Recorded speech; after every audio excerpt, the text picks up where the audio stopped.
Welcome to Behavioral Health Today, a podcast brought to you by the Triad Network. This podcast is designed to share trending topics occurring within the world and our communities and bring them a behavioral and mental health perspective. Today's episode is focused on the mental health licensing exams. We understand that the licensing exam is only one aspect of the broader topic of behavioral and mental health, but for student practitioners, this is an important and final step before starting their careers. We believe that these discussions can be helpful for practitioners practicing for their exams and obtaining licensure, and thereby growing and enriching our industry. We hope that you enjoyed today's episode, and we'll be back next week with our newest guest covering a trending topic in behavioral and mental health. Welcome to Behavioral Health Today. I'm your host, Dr. Erin Elmore, and with me today is Dr. Kristen Wilkinson. Dr. Wilkinson is located outside of Chicago, and she's a licensed clinical psychologist at the Barrington Center for Counseling and Psychotherapy. She's also an EPPP licensure prep coach with AATBS and Taylor Study Method. She also contributes as a writer for Stepmom magazine and as an adjunct professor at Elmhurst College at Midwestern University. Kristen specializes in work with young adults, women, divorced, stepfamilies, and bariatric surgery candidates. She has extensive training in working with anxiety, depression, body image, perfectionism, grief and loss, adjustment, and relationship and family concerns. But today, we're going to be focusing on Kristen's expertise as a licensing exam coach. We're going to be talking about early career experiences and how to prepare for the EPPP. And I may jump in there with my 2 cents, Kristen, since I'm also a licensing exam coach with Triad. But we're really happy to have you here today. So welcome. Thanks for having me, Erin. I'm excited for us to kind of tag team on this topic.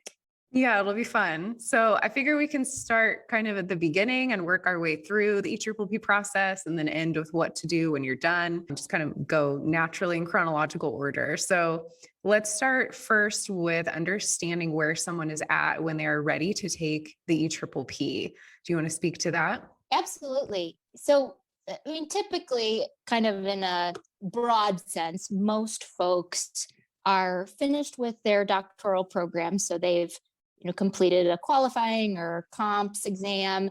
They've defended their dissertation successfully, completed an internship, and have their doctorate degree. And most of the time, I would say, depending on your state, but most of the time, folks are either on a postdoctoral fellowship, either kind of an official capacity or unofficial capacity, or they're completed with postdoc hours before their state will give them approval to take the EPPP. So it kind of depends based on your state or province, but for the most part, people are either on postdoc or completed their postdoc. Michigan is kind of a unique state where they do have a lot of their master's level clinicians who have to take the EPPP to get licensed. So that's a little bit different, but for the most part, folks got their degree and now they're just ready to take this fun exam. Well, fun is one word for it. So it sounds like the EPPP usually happens towards the end of the graduate process, towards the end of the training process. So it sounds like people should really just check with their state board to see what's required. Because I concur that some states require that you have a certain number of hours before you test. Some want you to actually have your degree before you test. Others don't mind. So some people can test even as they're finishing up their training. Yeah. So it sounds like it's kind of state specific when you can take it. Yes, very state specific. And I'm always encouraging folks that even if, you want to take it in a different state, certainly you can. So even if you want to, take it in, let's say, Kansas, but you live in Illinois, you can certainly do that. And you don't even have to necessarily step foot in the state of Kansas to do it. So you just have to really be sure that you're following their requirements and regulations when you're applying for the licensure process. And I would add too, sometimes I talk to people that are maybe a first or second year in graduate school and they're ready to start studying for the EPPP. And we actually would recommend against that because then you have to maintain all that knowledge while you're still focused on your practicum hours and your graduate classes. And so I know there's a lot of overachievers in our field, but I think checking with your state board to figure out when's a realistic time for me to start studying for this.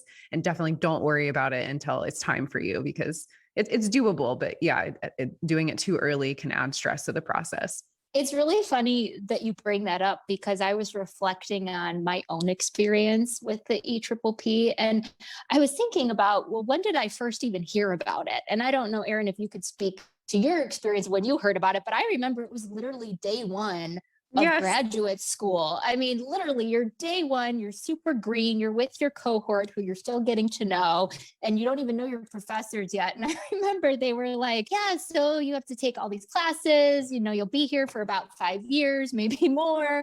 You have to take all these exams and then, do a dissertation. Oh, by the way, there's this EPPP thing. You have to do that kind of at the end. And, we're all like wide-eyed.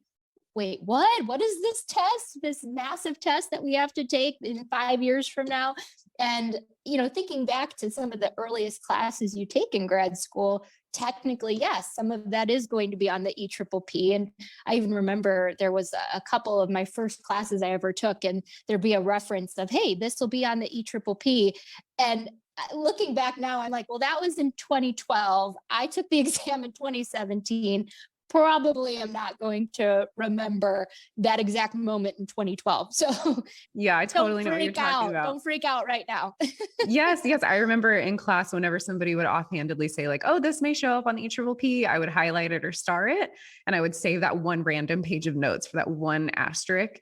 But it wasn't even helpful because by the time I was ready to study, you want to use a study prep program because there's so much more that's covered on the test than those random things during your class. So yes, just for the early listeners out there, have no fear. There are resources for you. You don't have to worry about it during grad school. But that's so funny. We had the same experience. Yeah, let's define what the EPPP really is. So can you give us some context and some definition of what is the EPPP? I love that question because even for listeners who aren't maybe needing to take the EPPP, but maybe they have friends or colleagues or family members who are going to become psychologists someday, it's helpful, to be supportive and understanding, what is this exam? Because a lot of the folks I work with, it's like, well, my family doesn't really get it. They don't really understand what this is all about. Sometimes they'll be like, yeah, it's the EPPP. And which technically is true. That's true. Technically, in the field though, we do call it the EPPP. And so what is the EPPP? So for those who have to take it and those who maybe don't have to take it, but want to support someone they know who does have to, it's the examination for professional practice in psychology. And basically it's developed and owned by an organization called the Association of State and Provincial Psychology Boards, which we tend to call shorthand ASPPB. And so they develop it, they own it, they create 4 versions of the exam every calendar year. So January through December, every calendar year. And what they do is they basically create this exam to give us a standardized way in the US territories and Canada to really assess candidates so that they can show their core knowledge and ability to be able to independently practice in psychology. So when I'm talking to folks, I usually say, it's a way for you to prove to the public that you have the foundational knowledge that you need to practice psychology. So it's kind of like a proving to the public that they are safe with you. That's really what this is all about. That's a great explanation. And I love how you tied in family support or partner support and understanding what the exam is. And sometimes when I coach people and I hear their struggle trying to explain to their family how time consuming and important it is, I like to think of it as our version of the bar exam. Now it's definitely not as intense as the bar. Ours is only a 1-day exam. Theirs is 2. So in no way am I saying it's as difficult as the bar, but for our field, it is the top exam and it is pretty time consuming and very comprehensive. So that may be a way we can explain it to family members too, is like, hey, this is our bar exam. And I really just need to study for this and make it a top priority for a few months. And then we can hang out again. Yes. See you soon. Yeah. See you soon. Well, we sort of already hit on this, but when you think of the EPPP, either your experience in grad school or as you coach people through the EPPP, what are some of the top emotions that rise to the surface with this exam? I mean, is there an all the above answer? Yes, all the above, every emotion that's in the realm of emotions. This exam, I think, brings out a lot of emotions. I mean, I would even say, out of fairness, there is some excitement in the sense that, hey, you've gotten to this point in your career where you're getting the opportunity to take this exam and get your license. I mean, this is what you've been working towards for 5, 6, even more years. And so in some ways, there is that little excitement that you got to this part of the process. But, it might take a little bit to get to the excitement emotion. I would say the majority of folks tend to be really, really anxious. And a lot of the anxiety and stress comes from this fear of, what if I don't pass? What does that mean for me? What does that mean for my family? If I don't pass, what does that mean for my career? I think a lot of times, in just what I've seen, and even, from my own experience, there's a lot at stake to get your license. And this exam is kind of the gateway to getting your license. I mean, it's not the end all be all, but it is part of what you need to pass this and accrue your hours, pay the fee, get the license. And so some people, they may find that their job is on the line, that unless they get licensed, they may not have a job, or they're, dealing with a lot of financial stress, because once they get the license, they'll be kind of at a different earning level, but they won't be at that level until they get the license. They may be the primary earner in their family. And so, the stakes are high. I would say majority of folks are stressed, they're anxious, and there's sometimes a kind of a questioning of confidence. Like, can I really do this? I think it brings out kind of this sort of shaky feeling of, can I really accomplish this? Can I really get over this hump? And I can imagine that a lot of those feelings are familiar feelings to, like, when we had to take our comprehensive exams or qualifying exam, depending on what program you're in. It's kind of that midway big test you have to take while you're in graduate school to kind of get to the last half of grad school, or even the dissertation, right? Like that feeling of, can I really do this? So I think it brings out a lot of those fears and emotions that you experience throughout your grad program, and it's kind of resurfacing its ugly head again, so to speak. But I think the other part of why this feels stressful is because, and I talk with folks about this from day one, the commitment that this takes is that of a part-time job, truly. I mean, reframe your thinking, because this is a part-time job. I mean, through Triad, we recommend, if you're using ATABs, we say, hey, if you want to study for 6 months, we want to see you studying about 10 to 15 hours a week.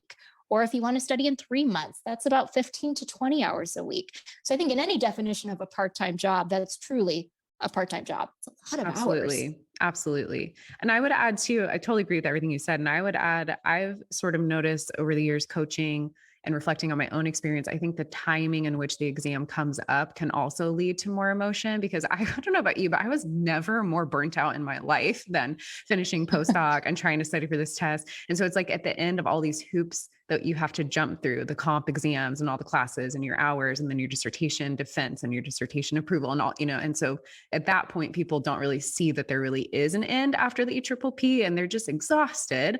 And so I think that lends itself to feeling more down on ourselves and feeling more stress as well. When I coach customers, it's also about managing burnout, because it's absolutely committing to a part-time job, but you do want to get there successfully and not like barely breathing by the end of 3 months. And so sometimes it's that conversation of, okay, what if you took an extra month, but actually slept like a normal human, or actually were able to cook meals or walk your dog, So I think it's that balance of, this has to become a part of your life for a few months, but it also should be part of your normal life, not something that you just power through, because at that point, everyone's so exhausted, And I would add, as you were saying that, it kind of brought up a thought to me about kind of traditionally, right? If you were to take the EPPP right after finishing graduate school, which transparently not everybody does. I mean, there's different things that come up. I would say that phase of life is a huge part of this. And I can speak to this as, I think I'm kind of teetering towards the end of early career psychologist, but I'll still lump myself in there. That phase of life, right? That for so many of us in grad school, especially if you go straight on from undergrad, you really have to sacrifice so much of your personal life to get through the grind of grad school. And so many times, and even for myself personally, it's so much gets put on hold. So that could mean getting married, if that's something that you're looking to do, or having a family, having children, that so much of that gets put on hold. And then I think for a lot of folks, it's like, okay, I'm on internship, like, let's do this. Or, I'm going to move across country to this like dream job and move my whole family. So much of that gets put on pause during graduate school. And I think a lot of people, it's like almost like you just can't put it on pause anymore. So all of that's happening. Oh, and here's this test that I have to take. I would add too, not everybody does it right after graduate school, that sometimes, it's for the betterment of you and your success to take a break. Maybe, you want to stop for a little bit and grow your family and then revisit the exam, in a couple years or something like that. So I think letting listeners know too, that it's not necessarily about every single person takes the EPPP right out of graduate school, because that's certainly not true. I've even had folks where it was interesting, and I'm not sure how much you've seen this, Erin, but I definitely have seen this as a coach, that sometimes I'll have folks where they've never needed a license, just kind of given where their career has taken them in psychology. They've never needed it, but now they're kind of towards the end of their career, they're in their 70s, even 80s, and they're like, you know what, I just want to do this for me. I just want to, prove to myself that I can get the license. Or, some of the school psychologists, the laws are changing and now they have to get licensed. So very much so, you could see people who've been in the field for 10, 20 years, and now they have to go back and take this exam. So many different life phases that come into play with this too. I'm really glad you mentioned that. It's true, because we're talking as if you're taking this test straight out of grad school, which I think most people would do, but absolutely it's not unusual at all to have somebody come back and take the test after 2 years, 5 years, 10 years, 20 years. I would say 30 to 40% of my coaching customers are actually in that latter group. And they're always concerned. I understand they're always concerned about, am I at a disadvantage because it's been so long since grad school? And I don't see that to be true. I don't know if you do, but I think there's a little bit of a dusting off of your studying skills that has to be done in that case. But they got where they got for a reason, and they have study skills, and they know how to sit down and study, and they know how to sit down and listen to people. And so a lot of the same skills that they've been using clinically can help them in their routine to study for the exam. So yeah, just to let our listeners know, you're not at a disadvantage if you decide I need to table this for a while and come back to it later. It's actually pretty normal. Absolutely. And you could be very successful, making that very clear. You could be very successful at this exam. Yes. It sounds like we're sort of giving tips, right, for these test takers of setting expectations with themselves. This will be a part-time job, setting expectations with family, having some level of self-care to make it through the study process. Do you have any other tips that we haven't mentioned yet for test takers? Yeah. I mean, how much time do you have now? Just kidding. Yes, no, certainly. I think a lot of this really is about kind of taking a pause before you dive into the study process to really look at your life. And what does your life look like? What does it look like personally? What does it look like professionally?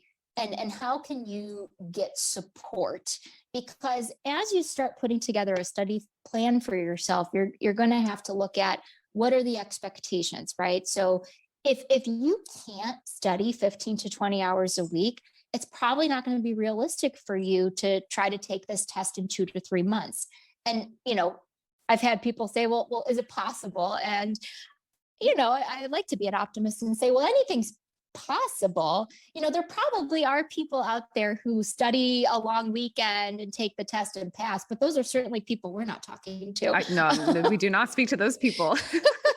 They probably exist, right? It's in the realm of possibility. I'd be curious if we get any comments from the podcast, if they're like, hey, I did that. I want to know their secret if they do that. Do they just have an eidetic memory or what? I don't know.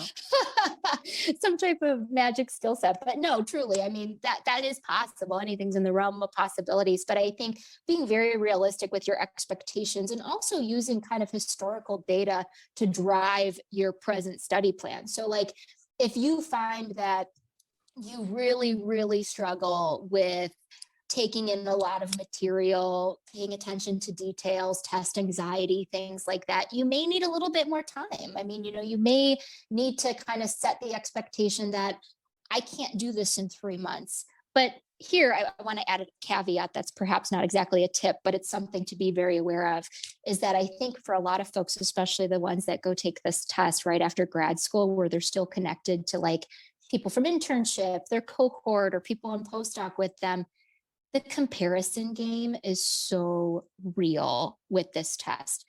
I can't tell you how many times I've talked to folks where they're like, I work with all these other postdocs. I'm the last one who hasn't passed. And it's just really eating away at me because, my friend so-and-so, they studied for 3 months. They took the test one time, they passed no problem.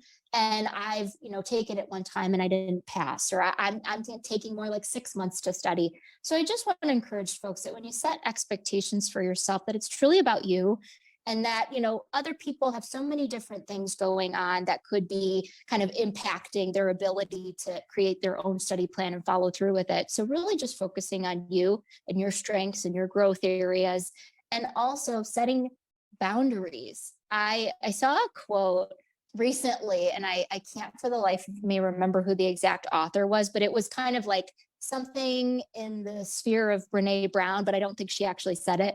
But it was like, boundaries are the distance that I can safely love you and love myself. And I just love that so much, because truly with setting these boundaries, I think there's setting boundaries with this test that, to your point earlier, you're not in a bubble studying for this test. Like, your life is still happening around you, whether that be personal or professional.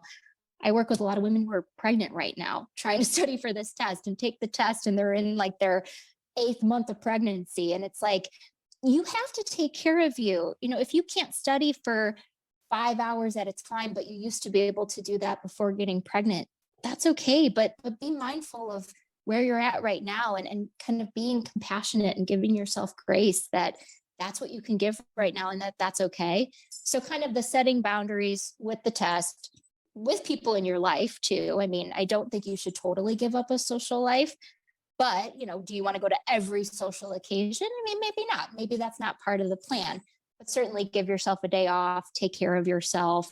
All of that, I think, is incredibly important, but also committing. So I think the big word I'm thinking of is balance, but that's a really hard thing to obtain. So balance is going to mean something different for everyone. I was thinking balance when you were saying all of that. It reminds me, a tip I give some of my customers is commit to this like a part-time job, but also stop when you're done, like a part-time job. Like, don't feel guilty that you're not studying all the time, or that, like the guilt is so heavy when you're trying to reach this goal and all your extra time could be going towards it. But this is a long run thing. It's not a short-term cramming situation. And so I think it helps to literally think of it like you're clocking in and clocking out of work sometimes. And when you're done, you're done. And in some ways you have to put the material down to know what is retained in your long-term memory anyway. So it doesn't really serve you to just constantly study. So I think balance is a really good tip and a good framework to keep in mind during that season. Let's get into some of the nitty-gritty tips and details you have to actually study for this exam. How do you prepare your students best for this exam? Great question. And it's going to look different for everybody. So of course, there's always the blanket plans, so to speak, but I do want to encourage folks to really, again, kind of going back to that, don't compare yourself to others, really focus on where are your strengths and where are your growth areas. So those are some of the first things we're talking about in, let's say, an initial coaching session. So ATABs, they offer coaching, as we know, right? We're coaches. And so especially for, a coaching session, when I'm talking to someone for the first time, it's like, well, how do you thrive? And what are your areas of growth that could become some hurdles for us down the line? And so I think about nitty gritty. So time of day. If you're not a morning person, please don't be waking up at 4 a.m. to study for this exam. Like, it's just not going to work. Don't do that to yourself. Same thing if you're not a night owl, right? Like, please don't study for 4 or 5 hours after work. Like, it's just not playing to your strengths. So time of day, I think, is important. Time of week can be important too. I think for some folks, especially for the folks that are working full time, they're trying to manage a job through this, that, hey, what days of week make the most sense for you? Because the big question that tends to come up is like, how do I manage studying when I work 40 hours a week? And so I think the big question is, well, how much can you really give after work?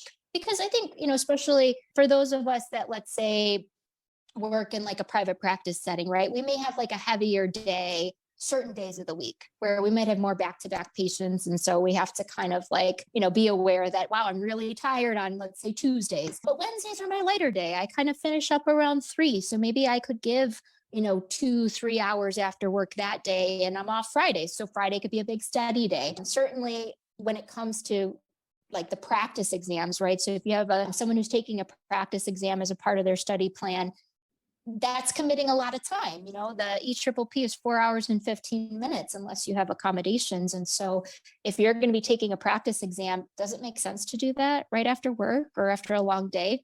Maybe not. So little things like that, I think in terms of creating your schedule are really important. I think the other thing too is this applies for really anybody, but I would say especially for those who are partnered and have families, that really get your support system in place. And so if you have a partner or you have children, thinking about how can you start having some open communication with your family about, hey, this is something I'm committing to. I'm going to need help in these ways. Like Saturday mornings, let's say 8 to 11, I'm going to be going to the library to study. Can you watch the kids, or can you help out? I think especially for the women I work with who are single moms, right? Or even dads, single parents, that's going to be even more critical, because if you don't have childcare options or you have a lack of resources, that's going to be really hard to take time away to study when you're not working. And sometimes, you may not just have one full-time job, you may have two. On top of now we're saying, hey, okay, the EPPP is a part-time job. So I want to be mindful of how those things come into play. And certainly they do. And even for those who maybe aren't partnered or don't have families, or maybe they're not working right now, you would think in a perfect world, like, okay, I have all this time to study, but I find that can work against people sometimes. And I'd be curious to hear your thoughts on this, Erin. But even for my folks where they're like, yeah, I took a sabbatical, or, I'm not working right now, I can study 12 hours a day. That can work against you, because are we really focusing on quality, or are you just kind of focusing on quantity? Okay, well, I'm getting 30, 40 hours a week of studying. And so clearly I'm studying a lot. But let's backtrack a little bit. Maybe we're not seeing your scores increase. So this could be a situation of, wow, maybe the quality of the studying isn't quite there. So let's only study 5 hours. We don't need to study 10. Yes. And that goes into Things the like burnout that. thing too. Yeah. Because if you study that much, it's probably not quality and you're going to burn out more. Yeah. I'm thinking of certain customers I've spoken to over the years as you're saying all of that. And I think it's true. I've had some who've gotten really creative with childcare, even if it's just an hour here and there, that adds up over the week. And I've had other customers who've spoken with their supervisors and their bosses and just were really humble and honest and said, hey, I'm having a hard time finding time to study, but it's to your advantage for me to get licensed. Can you help me have a lighter caseload for the next 3 months? Or can I have Fridays off? And you'd be surprised how often that actually works out for people. And similarly, the flip side of people who have so much time, I actually had a couple customers who had that experience where I'm just so discouraged. And it's hard when you put in that much time and you're working that hard and to have no results. It's so defeating. So I had them do an Excel clock in, clock out. And whenever they took a break or got a snack, they had to clock out. And it turns out they were only studying as half the amount that they thought they were, because it's just so easy to get distracted, and when you have all day and no structure. And so, yeah, I'm hearing that balance again in the setting up of when you study and how you study. And so I think of it like you're an independent contractor and you can put those hours in whenever you want, but at the end of the week, they have to total X amount to meet your goal, right? So I think sometimes setting up for this test is the hardest part. Doing it is not actually that difficult, especially if you have a study prep program. I don't know how people study and pass, or if they even do without some kind of test prep program. I would have no idea how somebody would do that. So I think, step one, get a program. Step two, figure out where your hours are going to go. And that's really kind of all you need. We'll be right back after word from our sponsor. Are you preparing for a licensure exam in psychology, social work, marriage and family therapy, counseling, or behavioral analysis? AATBS is here to help. We have been supporting behavioral and mental health students to prepare for their licensure exams for more than 45 years, working with over 1 million students to succeed on test day and move on to the next step in their career. With products ranging from comprehensive courses to quiz banks and delivered live online, self-study online, and in print, AATBS has test prep solutions that meet every student's needs and learning styles. Visit us today at aatbs.com. That's aatbs.com and use promo code BHT15 to save 15% off your next purchase.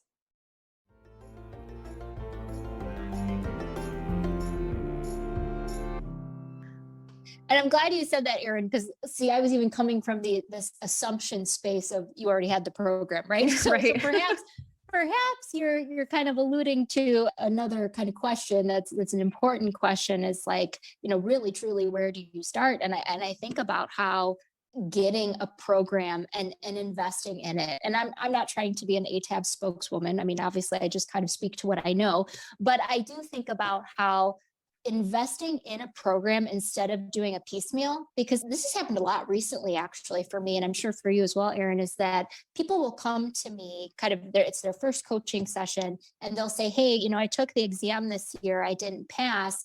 And we'll talk about, well, how did you prepare for it? And it's like, well, I had a lot of hand-me-down materials that were kind of given to me by some of the older cohorts or a friend. And, it was from different companies. And I just kind of studied the materials and maybe took one practice exam and then took the test. And what I find is that, yes, in some ways you might be saving some money, right? In terms of, not having to pay for additional materials. But I find that even from my own experience, that I invested in a program right out the gate. And it's kind of trusting that the program has everything you need, because pulling all these supplemental materials out, it really doesn't help. Because I even had someone recently who was saying that they were buying all these textbooks thinking that they needed more information.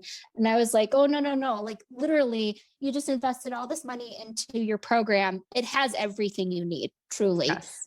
Please do not go buy extra textbooks or, go back to your notes from grad school. I mean, certainly you could go back to, like you said, Erin, that starred, highlighted something. Oh my goodness. I'm so glad I didn't have to do that. If you wanted to, if that eases your anxiety, I mean, I guess you could. But really, everything you need is with the program. So truly, that is the step one, is find a program, invest in it.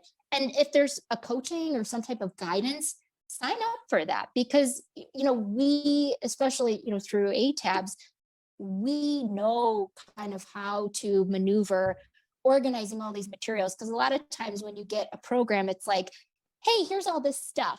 And so many times people feel so overwhelmed because they're like, well, what do I do first? Do I take a workshop, or do I read the book, or do I take a test? What do I do first? So if there is some type of guidance, with a coach or some type of mentor, use that. And they'll be able to kind of help guide you, because this process can feel so isolating, but it doesn't have to be. I love that. Yeah. And to add something to the program choice, I love that you're saying pick a program. I want to focus on that, because I think of it like if you went to multiple different therapists for the same goal, that's fine. None of the therapists are wrong. They're all going to help you, but they all have a slightly different way to get there. So you're going to end up working so much harder and longer to get there. And that's what I see when people mix and match different programs. I have nothing against any of the programs, but they're all a little different. They have a little bit of a different focus, a little bit of a different style, because we only have to pass this exam at 70%. So that means there's 100% of information they can focus on. So one program might focus a little bit more on this, another program a little bit more on that. And that can get confusing. And it can also make you work harder and longer than you need to reach that 70% to pass. So to our early listeners, just pick one program, research it, pick one you like, stick with it. A benefit of AATBS is it's the only one I know of that has one-on-one coaching consistently throughout the process. A lot of the other programs are more independent. But yeah, as coaches, we offer structural support, test strategy support, organization, encouragement, pep talks, whatever it is that you need to get there. So I think, if you're somebody that wants help with structure, or somebody who knows that you struggle with test strategy or time management or something like that, and you just want a little accountability, I think that would be a great fit. What are some other reasons you can think of why people might want extra support, whether that be coaching through a certain program, or when to get a tutor, or when to get some kind of outside support for this test? In terms of when that might come up, I think about, especially for folks that are doing this on their own, maybe your rest of your cohort has already taken the exam, or you're trying to take it earlier. I have heard of some folks, depending on what state they go to, where even I have some folks on internship that are kind of, they're at the end of internship and starting to study because they can take it without postdoc hours. So again, double check your state board or your province if you're in Canada. But I think about, if you're really kind of feeling isolated in this, and You're not having kind of like a study group per se to really be able to kind of bounce ideas off of. And additionally, too, I think about like first generation students, right? If you don't come from a family that maybe has, gone to college or gone to graduate school, they may not be able to support you in those ways. I mean, certainly there'll be a support to you, but they may not be able to truly kind of understand, our version, quote unquote, as you said, Erin, of the bar exam. So what does that mean? What does that look like? Additionally, some other things that might come up is that if you struggle with, let's say, test anxiety, which is a very common concern that comes up. If you really struggle with test anxiety and you kind of go down that anxiety rabbit hole very easily, that certainly as coaches, most of us are psychologists in our day jobs, but that we're here for you as a coach and we can provide that support to kind of help you manage your test anxiety, not necessarily as your therapist, but we do have that lens that we can bring into the relationship to kind of help you get through some of that and create some strategies around that. And truly, I think, honestly, if it's fair, I would say this about therapy is like anybody could benefit.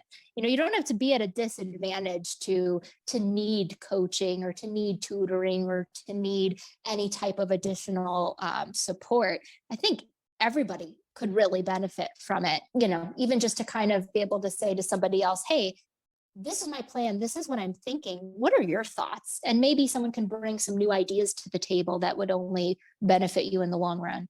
That's good. Yeah. Also, I'm thinking too, if anybody knows that they have a learning difficulty or dyslexia or a language processing disorder or something like that, I think that one-on-one coaching can be helpful, and sometimes even tutoring too. So coaching is more guidance for the test. Tutoring is more, how do I memorize? How do I retain information? So I think that would be a good candidate to get a little extra support. And also, I would say if you want accommodations, get on that early. It usually takes, unfortunately, weeks to months to have all of that approved and processed so that you can have accommodations on your exam day. So about the same time that you buy a study prep program, you may want to look into your state board to see what the process is to get approved for accommodations. And to add to that, Erin, just for those folks who do need accommodations or think they might need accommodations, I would add from just my experience as a coach that talk with your doctor, that you work with in terms of, do you think that it'd be helpful for you to get these accommodations if you haven't had accommodations in the past?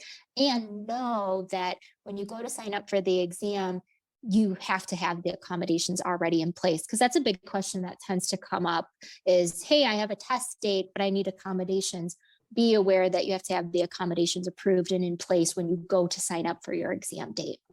Yeah. And usually it's just another paperwork process that takes a while. It's not too difficult, but you do need some kind of doctor evaluation to go with the paperwork that you send to the board. And obviously that can take a little bit too. So if you feel like you need that, look into that earlier than later. Well, Kristen, let's say that I bought a program, worked with a coach, studied 15 hours a week, haven't seen my family in a long time. And like, how do I know that I'm ready for this test? How do you guide people to know when they're ready to actually go test?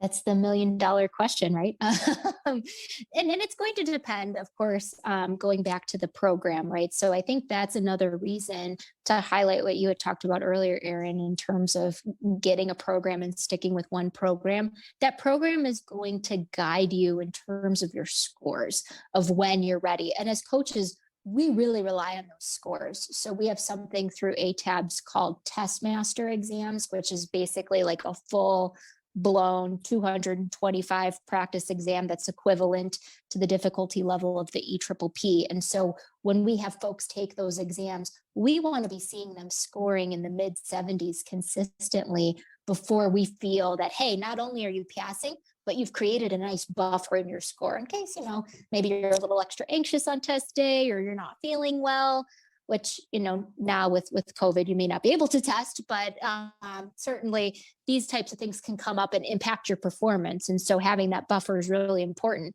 But the key is that that's through ATABS. So depending on what program you have, you really want to look at what are they recommending is kind of the goal in terms of my scores. Like what scores should I be reaching before I go into the EPPP, and following through with that, because I think sometimes it's easy to kind of get lost in this sort of ideal timeline of, no, I have to test before, let's say, the holidays.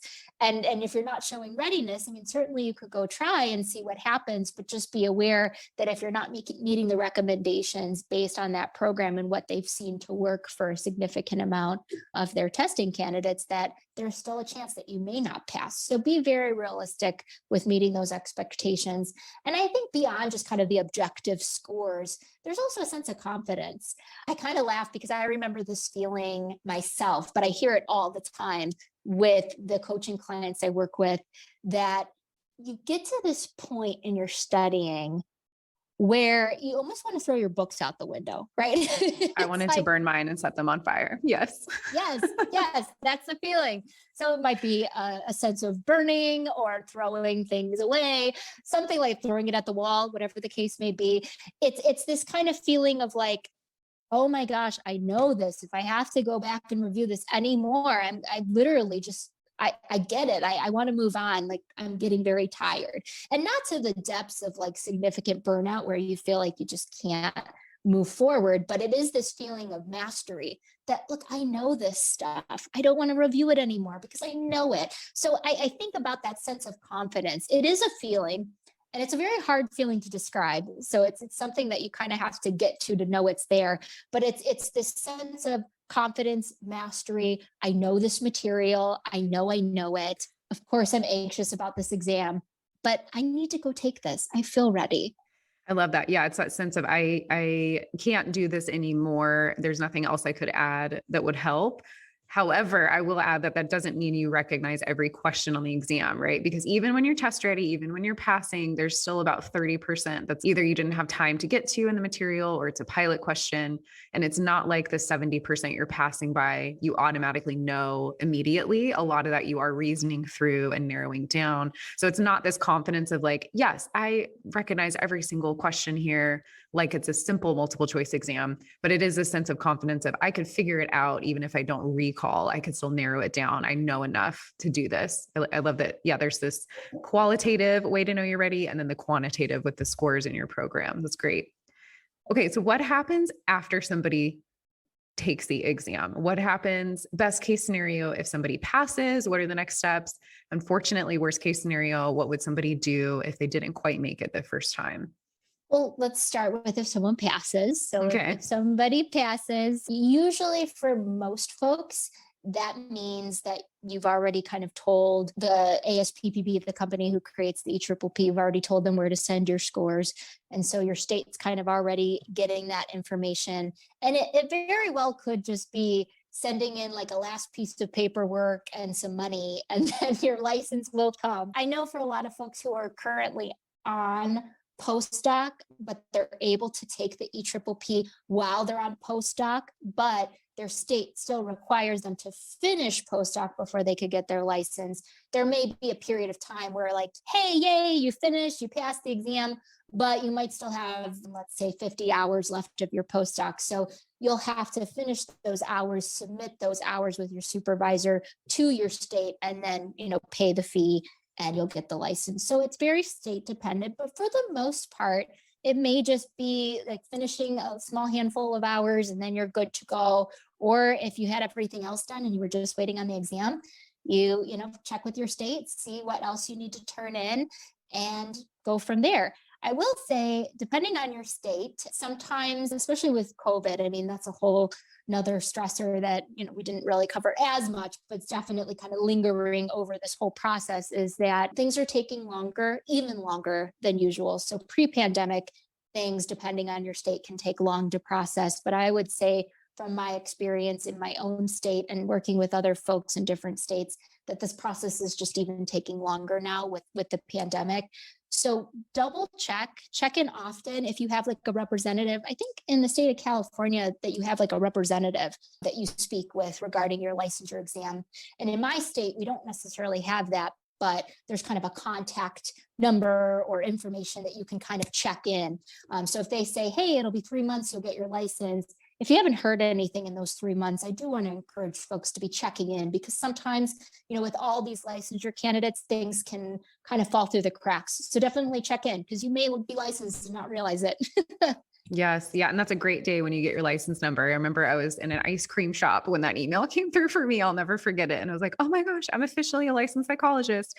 But I think I want to add in there, it goes without saying, but take some time to celebrate. Like that's a huge weight off your back. It's a huge accomplishment. And it's very true that you don't ever have to retake it again. I mean, unless something happens with your license and, but the most people don't ever have to retake it. So it really is over. And it's just such a wonderful time to celebrate too and take some deep breaths. So, okay, well now what if worst case, somebody doesn't pass? I'm sure everybody's nervous about that. So what are the steps if unfortunately you don't pass the first time? That is a really, really hard experience for a lot of folks. I mean, I think, rationally, we all understand it's just a test, right? And eventually we'll get through it. But I think in that moment, there's just so much emotion and also fatigue, right? You just went through this whole test, you gave it your all. And, I've seen it time and time again. There are folks that score really close. They might just be like 4 or 5 questions away from passing. So that's hard. And I want to encourage folks to, sit with that emotion. I mean, don't try to bottle it up, experience it, sit with it, acknowledge it. It's hard. It's tough. You gave your all, but then do a reframe that, hey, you put in a lot of effort and you didn't quite pass this time, but you got closer. And now you have this unique experience where you have exposure to the test. You've seen the test. You know what it's like to sign into the testing center. You know what it's like to sit there for the allotted time. And you know what the questions look like from having that exposure to the real EPPP. So use that as an edge. Use that as a strength going into restudying for the exam and taking it again in the future. So that really does give you an advantage in some ways. So really kind of allowing yourself to feel all the feelings, but then when you're ready to kind of transition to that kind of reframe of, okay, like I have this experience under my belt and I can use that to my advantage moving forward. And so some of the logistics that go with that, the first thing that would be helpful would be to kind of check in with your state. I know we kind of sound redundant when we say that, but it's so true, right? Because every state has their own kind of rules and regulations, but some states, they say, hey, you know what? You have 4 chances to take the EPPP in a year because there's 4 versions of the exam. Take it as many times as you want while your application is active. Some states are very, very stringent. Some will say, if this is your first time taking it and you don't pass, you have to wait a period of time or you have to reapply or, send an additional piece of paperwork or something like that to get permission to take it again. So it very much can vary state to state. So I would say even before going into your exam the first time, it is helpful to have a sense of, okay, worst case scenario, I don't pass. What does that mean in terms of how I can get approval to retest? And sometimes you don't even have to call the state board. You could just retake it again. I would say your second call would be helpful to call your prep program, right? So let's say your program expired or it's about to expire, it would be helpful to check in with your test prep program to kind of see, what would be helpful for me moving forward? How much time do I need? Again, you don't have to go through this by yourself. So certainly if you have a coach or you have somebody through the program you could check in with, they can work with you on creating a plan and really focus on kind of what went right, what didn't go right on the exam, and really come up with a customized plan to get you over that hump the next time. So don't lose hope. That's like my biggest message. Do not lose hope. Please know that you'll get through this, but there's a couple steps along the way to get there. Yeah. Yeah. And usually, I don't know if you see this too, but usually it's not that much longer till somebody can retest and pass. So if I get that call, the first thing I'm trying to figure out is, was it test taking anxiety? Is it test error? Is it nerves? Because those things are a quicker fix. If it's content, you may need to retest a little bit later and take some more time to learn the content. But either way, all the studying that they have done completely counts. It's not like you start from square one the second round, right? You just build from where you were. So usually it's not that much longer, just looking at weeks, maybe a couple months max till you test again. And it seems like forever at that moment, but in the big scheme of life, you probably won't even think about it again. Because once you're done with this test, you never think about it again. You don't want to think about it again and you just move on with your life, right? So unless you become a coach. True. We think about it all the time. But yeah, for most people, once you're done, you're done. And so it can be devastating to have that first fail. But in the big scheme of things, a year later, 2 years later, 3 years later, it's not even going to be a blip on their life, because usually people retest pretty soon. So I would give that encouragement of just hang in there. I would also encourage too, I know you'd mentioned when someone passes, how important it is to celebrate.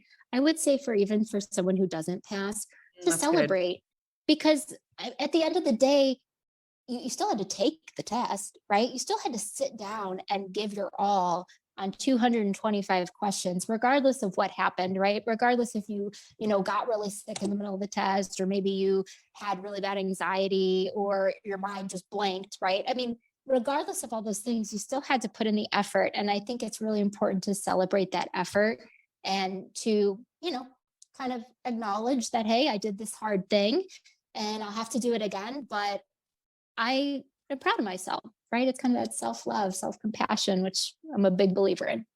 That's good. That's really good.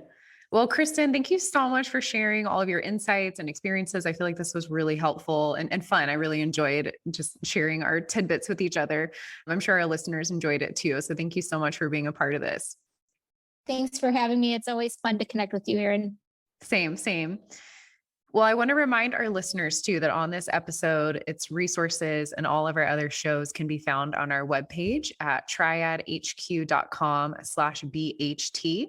You can visit triadhq.com/BHT today and explore our archive. And finally, we want to thank you, our listeners, for joining in on this conversation. We really appreciate you being here with us, and we look forward to having you back with us next time on Behavioral Health Today. We appreciate all the support from our community, and if you like our show, one of the best ways you can support it is by giving us a 5-star rating and leaving a review. Behavioral Health Today is a podcast part of the Tribe Network, all rights reserved.